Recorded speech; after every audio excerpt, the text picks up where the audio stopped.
Pour le boxeur poids welter français Hippolyte Annex, le chemin de l'Amérique passe par le Palais des Sports. Cette escale parisienne n'est pas de tout repos. Le noir cubain Isaac Logart, son adversaire, n'est pas le premier venu.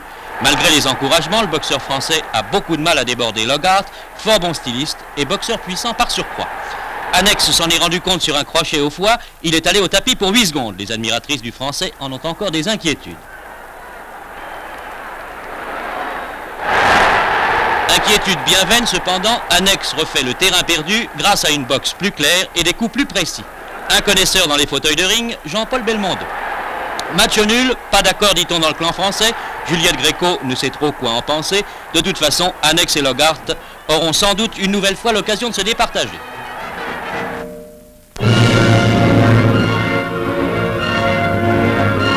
Après 12 jours d'une aventure étrange, l'Odyssée de la Santa Maria est terminée. À la suite de l'entretien qu'on dit avoir été mouvementé avec l'amiral américain Smith, le capitaine Galvan a finalement cédé. Il a donc débarqué à Recife les 586 passagers. La Santa Maria, confisquée par le Brésil, sera rendue au Portugal. Quant à Henrique Galvan, il a trouvé asile au pays du président Quadros.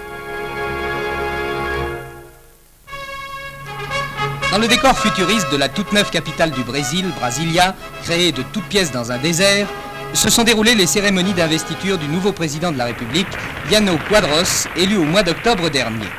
Le nouveau président, âgé de 44 ans, arrive au pouvoir au moment où le Brésil, selon le mot de Kubitschek, a accompli en 5 ans un bond de 50 ans. Au balcon du palais de la présidence, le président sortant, Juscelino Kubitschek, a, sous les acclamations de la foule, remis son écharpe à son successeur.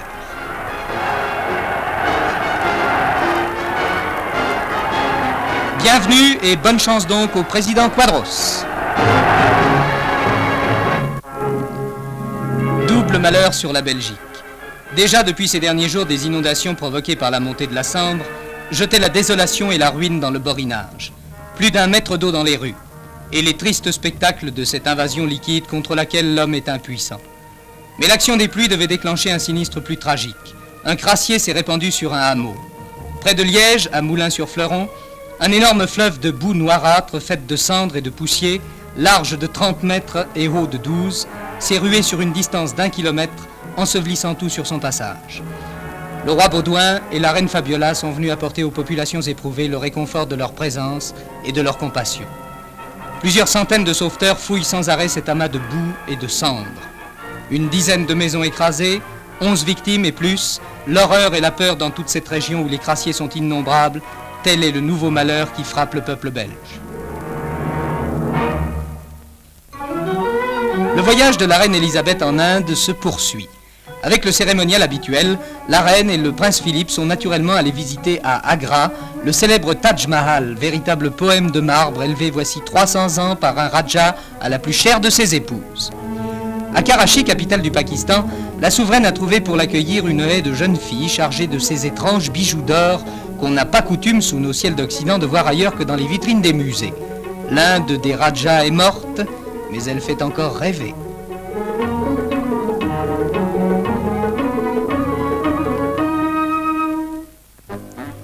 Le bond de l'homme dans le cosmos est pour demain. Dans le berceau exactement moulé sur son corps, muni de l'équipement complet avec lequel il a dû se familiariser pendant des semaines, le chimpanzé nommé Ham, choisi entre 8 de ses semblables soumis au même entraînement, a, sans le moindre complexe, dans son espèce de sarcophage de plexiglas, pris l'ascenseur pour la capsule Mercury. Celle-ci, à la pointe d'une fusée Redstone, devait l'emporter à la vitesse de 8000 km à l'heure jusqu'à 250 km dans l'espace.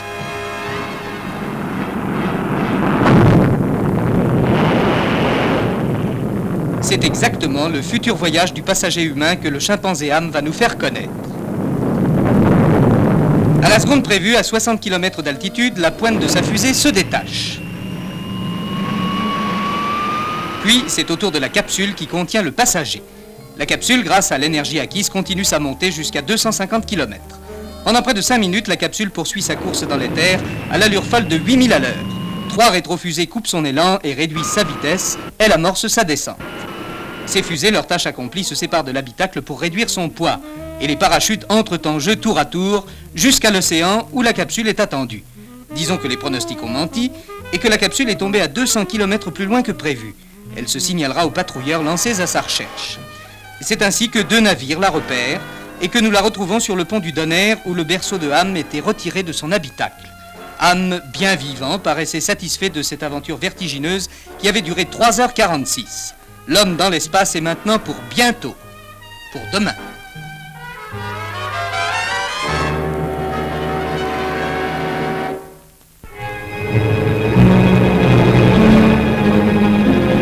Au laboratoire d'optique électronique de Toulouse, l'un des principaux centres de la recherche scientifique, le professeur Dupuy vient avec ses collaborateurs de donner à la science une arme remarquable, au regard de laquelle le premier microscope électronique de grande puissance construit par lui en 1940 fait désormais figure de pièce de musée. Le nouveau microscope, né à Toulouse, s'inscrit dans une sphère d'acier de 24 mètres de diamètre. Tout le premier étage est occupé par cette construction surréaliste, un générateur capable de produire des tensions de l'ordre de 1 500 000 volts.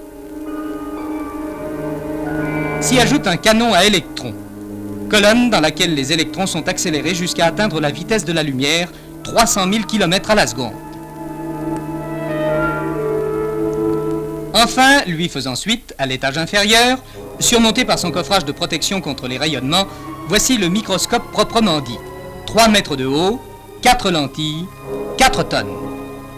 Toute cette masse pour en arriver au petit espace ménagé au centre de cet élément, une petite surface de quelques 3 mm de diamètre sur laquelle sera concentré le faisceau des électrons. À l'extrémité de cette pointe, le monde à observer dont les éléments sont de l'ordre du millionième de millimètre.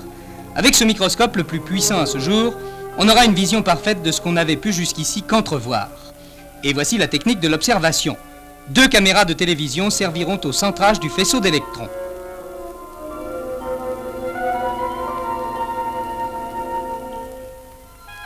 La mise en place de l'objet à observer sera naturellement extrêmement rigoureuse. La production de dangereux rayons X, enfin, ne permet pas à l'opérateur de rester sur place. Une fois le générateur mis en marche, tout sera dirigé de la salle des commandes où les 2 récepteurs de télévision permettront de régler l'ultime mise au point. C'est grâce à cet instrument qu'un énorme pas en avant vient d'être fait dans l'approche de l'infiniment petit, puisqu'on peut en attendre des grossissements de l'ordre de 50 000 fois. Mais c'est peu de choses par rapport à la possibilité d'isoler du vide mortel dans cette cellule les bactéries à observer.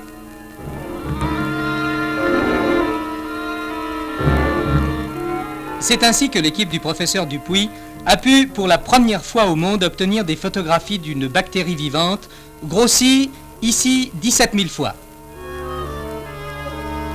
ici 22 000 fois, et ici 24 000 fois, l'instantané définitivement visible de la vie.